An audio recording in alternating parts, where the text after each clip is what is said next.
Just for your own reference, for those of you who weren't able to make it to the annual general meeting or who aren't familiar with Transparency International, you could say that we are to corruption what Amnesty International are to the abuse of human rights. We're an international campaign group. The Irish chapter of Transparency International has been running now for 5 years.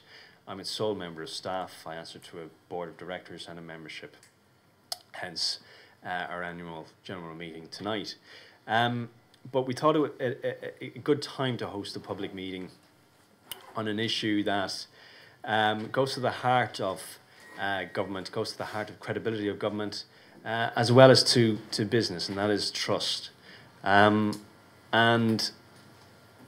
events over the past 6 months to 12 months have illustrated the importance of trust in business and in government as well as politics. And a couple of statistics are quite startling. Edelman, the public relations company, last year published its trust barometer, which found that up to 70% of respondents, people surveyed by Edelman, wanted to see more regulation of business.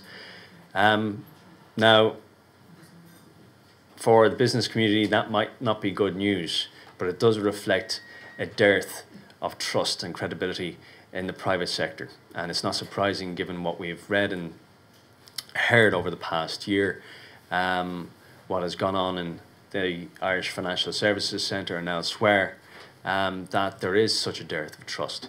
What is even more startling is that 1 in 4 politicians, 1 in 4 Oireachtas members, believe that corruption is an issue in the Oireachtas itself. And this was a result, or findings of a result, this was one finding of a survey conducted by the University of Delaware a few weeks ago. So we'll be asking our panellists here tonight, and we're joined by some of Ireland's leading commentators and key influencers, what needs to be done to restore trust, both in politics, government and business. And we'll divide the evening over two. We will host 2 panel discussions, and these will be moderated by Karen Coleman, an award-winning journalist, a former BBC war correspondent, and host of Newstalk 106's The Wide Angle.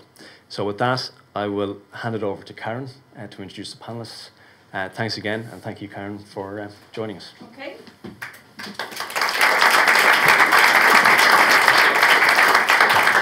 Okay, so first of all, thanks to TI for inviting me to chair this debate. I think it's coming at a very interesting time considering the state of the country right now and all the challenges we face. And I mean, it's interesting, the theme we're going to talk about now up until about 8 o'clock, and then we'll take a quick break, and then we'll come back and we'll discuss the second major challenge. But the first one is looking at the role of politicians and government in rebuilding trust in politics and government. And mind you, I should start off by asking if actually they're capable of rebuilding trust, perhaps to begin with, rather than looking at their role.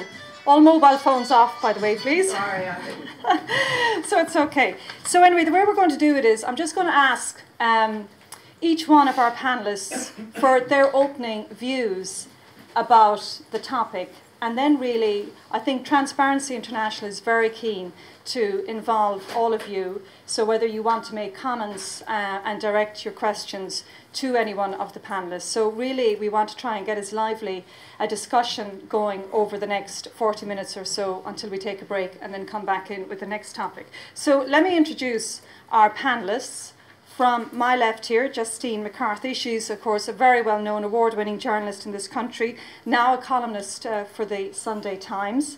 She's been a long outspoken critic of the relationship between government and business in Ireland, and she's also worked as a professional journalist in this country for a number of titles. I'm sure you know her work well, including the Sunday Tribune, the Irish Independent and Village magazine. Senator Dan Boyle will be very well known to all of you. He's the deputy leader of the Seanad. He's also party chair of the Green Party, and he's been the Green Party's spokesperson on finance, and he spent a lot of time recently discussing NAMA, the National Asset Management Agency.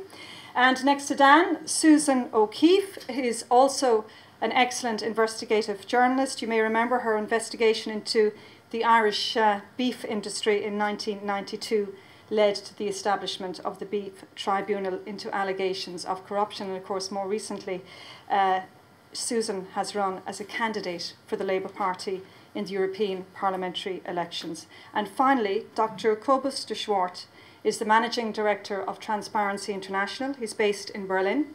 He heads TI's global and supports a network of some 100 chapters of TI worldwide. And before that, he was chair of the ANC in Cape Town and led the Chronic Poverty Research Centre in South Africa. So let's just go straight to it. As I said, the topic is the role of politicians and government in rebuilding trust in politics and government. Justine McCarthy, what's the role? Can it be done? Can they achieve it? I don't think so. No, I don't think we can trust politicians to do the job for us at this stage. Just this week again, we heard yet more evidence of the unwillingness of politicians to be truthful and to be accountable, with the announcement that the accountant who was appointed to chair the committee to revise the way politicians pay their expenses, that he has resigned in frustration because he can't get any cooperation from them. And this is the Oireachtas Commission, which is chaired by the Ceann Comhairle, who is the man who had to get a limousine to go from Terminal 1 to Terminal 3 at Heathrow Airport, and doesn't think that we deserve him a public comment from him. So I think that politicians treat us constantly with disdain and contempt, and I, for one, am fed up of waiting for them to do something about it. And I think really we must be the most patient, compliant race on earth. If this was France, we would be out on the street long ago and our problems would be solved at this stage. When you say politicians, are you principally talking about those in the government? Well, power corrupts, we know that, and we have a government now that's been there for 12 years. So yes, I class this government, sorry Dan, I don't think that the government as a body is capable of changing the system. I think they, as a group, live in an ivory tower. They don't even recognise the extraordinary privileges that they have, and they don't accept that those privileges come with responsibilities. I admire people for going into politics. I know Susan as a former colleague. I admire her for going into politics. I have nothing bad to say about Dan. He's a fellow Cork person. So, you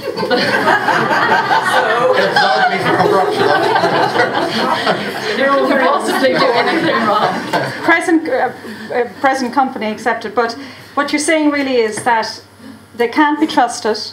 They've proved that over and over again. They ignore us. So yes, these are the people we're trusting to lead us through unbelievable challenges over the next, not a mind, 12 months, couple of months. Lisbon Treaty, establishment of NAMA, a very severe budget coming down the road. On a good day, they might tell us what we want them to say to us. That's if they're bothered. That's on a good day. I don't believe what they say to us anymore. There's too much spinning. There's too much concentration on image. And yet, it's partly the fault of the media. And I would hate to be a politician. Because we are subjecting them to more and more scrutiny, and we are being harder on them. But I think that's necessary because they will not make the adjustments that are needed. And I think we as a people are going to have to get much tougher on them. We tend just to be too soft, really. I remember when I was a child, my mother coming home from a visit to Boston and saying, "You'll never believe what the women in America are doing. They're boycotting steak in the supermarkets because the price of steak has gone up." And in my family, we thought this was extraordinarily subversive. You know, yeah. It was just a gesture. We don't get together and we let them away with so much. So, in other words, you're saying they really don't have, for the initial question, a role in rebuilding trust in politics and government?